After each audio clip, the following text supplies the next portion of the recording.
전할 말씀의 주제는 인간을 중심에 두면 과부하로 폭발합니다. 입니다. 중세 로마 교회는 지구를 중심으로 우주가 운행한다는 천동설을 고집하여 태양을 중심으로 지구가 공전과 자전을 한다는 지동설을 주장한 코페르니쿠스를 종교재판에 회부했습니다. 이는 중세 교회가 정치는 물론 과학까지도 지배하려는 제세일치주의 혹은 왜곡된 하나님 주권주의의 산물이지만, 동시에 인간이 사는 지구를 우주의 중심에 놓으려는 인간중심주의의 무의식적인 표출입니다. 이러한 인간중심주의는 일로 확장하여 오늘날 하나님까지도 인간 욕망을 채워주는 수단으로 전락시켰습니다. 하나님의 영광을 즐거워하고 그에게 영광 돌리는 것이 그의 삶의 목적이고 기쁨이었던 것이 반하나님적인 인간중심주의로 흘러 목적인 하나님마저도 그에게 수단화됐습니다. 그러나 다행히 구속받아 거듭난 자들은 다시 하나님 영광 개념을 회복하고 그것이 그들의 즐거움이 됩니다. 그들의 성화가 절정에 이르면 여호와여 영광을 우리에게 돌리지 마옵소서, 우리에게 돌리지 마옵소서 라는 시편 115편 1절이 그들의 간구가 됩니다. 그리고 육신을 벗고 영화에로 진입해 하나님 영광을 직면하면 충성의 대가로 적법하게 받아 썼던 멸류관까지도 하나님 보좌 앞에 내어 던지며 주 하나님이여 영광과 존귀와 능력을 받으시는 것이 합당하오니 계시록 4장 11절과 같이 고백하게 됩니다.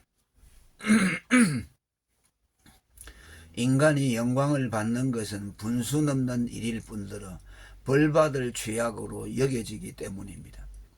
지구를 우주의 중심에 놓으면 인력의 과부하로 지구가 폭발해버리듯이 인간을 중심에 놓고 하나님을 주변으로 물리면 인력의 과부하로 인간은 파쇄됩니다. 인간이 흑암과 사망의 그늘에 앉으며 공고와 쇠사슬에 매임은 자신을 우주의 중심에 두고 지존자를 주변인으로 내몬 결과입니다. 따라서 하나님 중심은 다만 신학적 논쟁 주제가 아니라 인간이 자기 분수를 지켜 스스로를 보존하는 생존 방책입니다. 오늘 교회가 사람들로 하여금 인간 행복을 지상 목표로 삼게 하고 자신들을 만물의 중심에 두도록 부추기는 것은 하나님께 영광을 돌리지 않아 충에 먹혀 죽는 헤롯 짱나게 만드는 천지를 모르는 깨춤을 추는 것입니다. 우리가 자신을 주변으로 물리고 하나님을 만물의 중심에 존치시키는 것은 뭔가를 추가적으로 더하는 것이 아닌 자기 보존을 위해 근본적으로 돌아간 것입니다.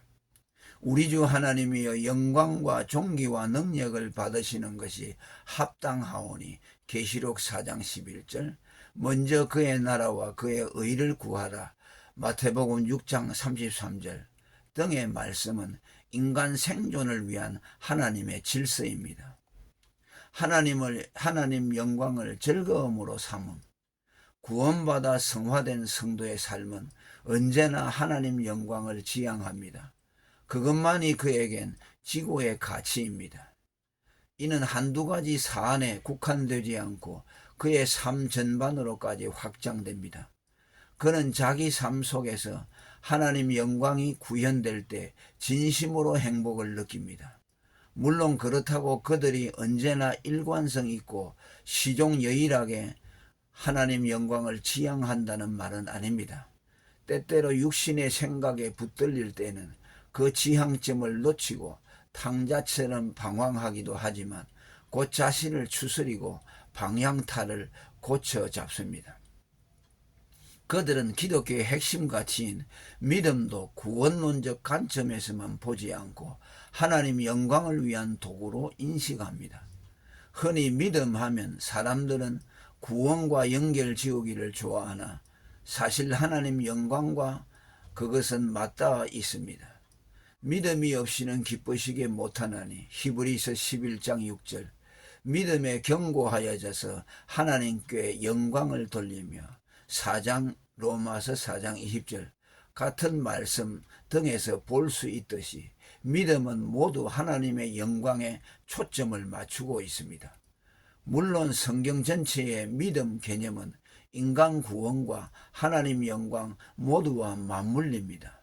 전자는 예수 믿고 구원 얻는 도리로서의 믿음을, 후자는 하나님을 영화롭게 하는 믿음을 의미합니다. 그러나 이는 믿음 안에 인간 중심과 하나님 중심이라는 배타적인 두 요소가 서로 상극하고 있다거나 인간 구원이 하나님 영광을 상쇄시킨다는 뜻이 아닙니다.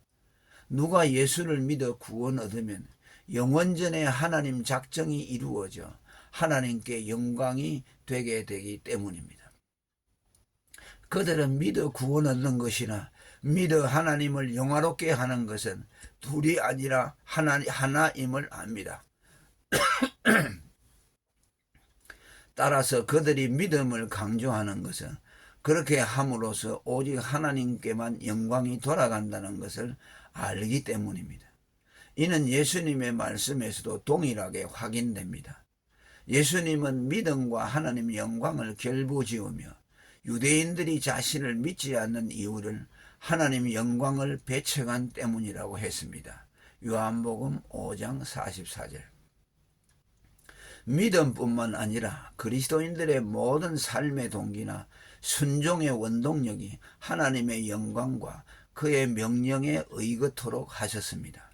신앙의 기본기인 기도 역시 하나님의 영광과 그의 명령에 의거토록 했습니다.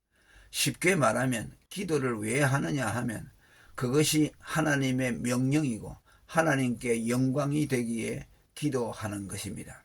환난날에 나를 부르라. 네가 나를 영화롭게 하리로다.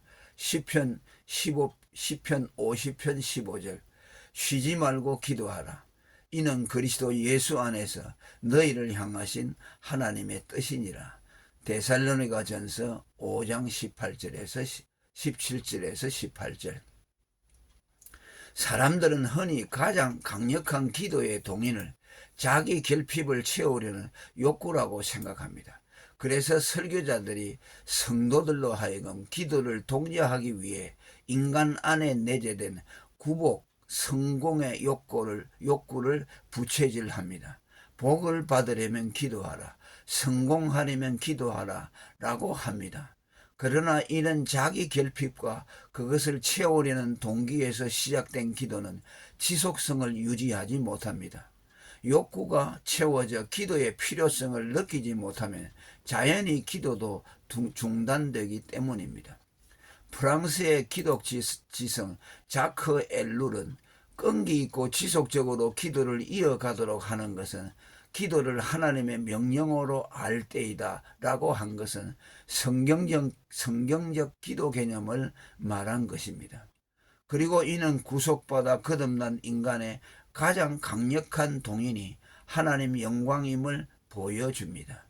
물론 거듭나지 않은 가라지 신자들에게는 자기의 욕망이 모든 동인의 1순위이고 하나님 영광은 끝에 자리합니다.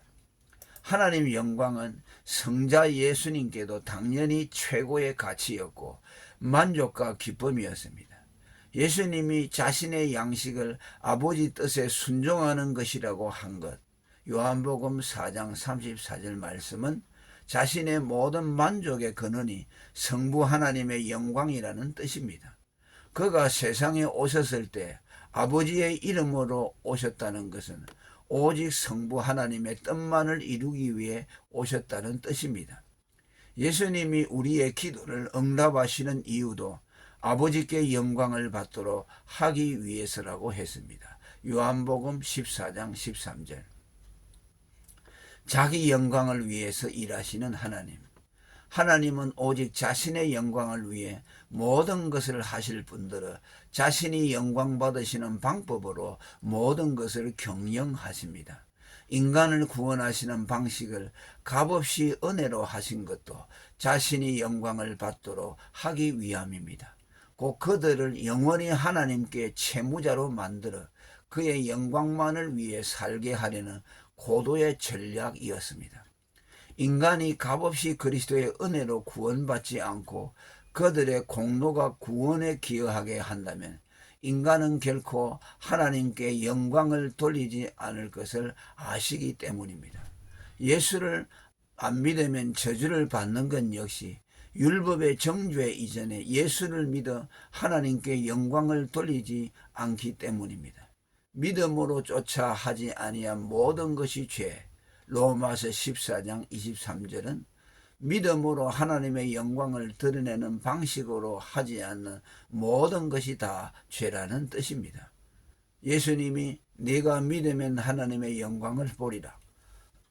요한복음 11장 40절의 말씀은 믿음과 하나님의 영광은 서로 결속되어 있다는 것과 믿음이 있는 곳에만 하나님의 영광이 나타난다는 뜻입니다.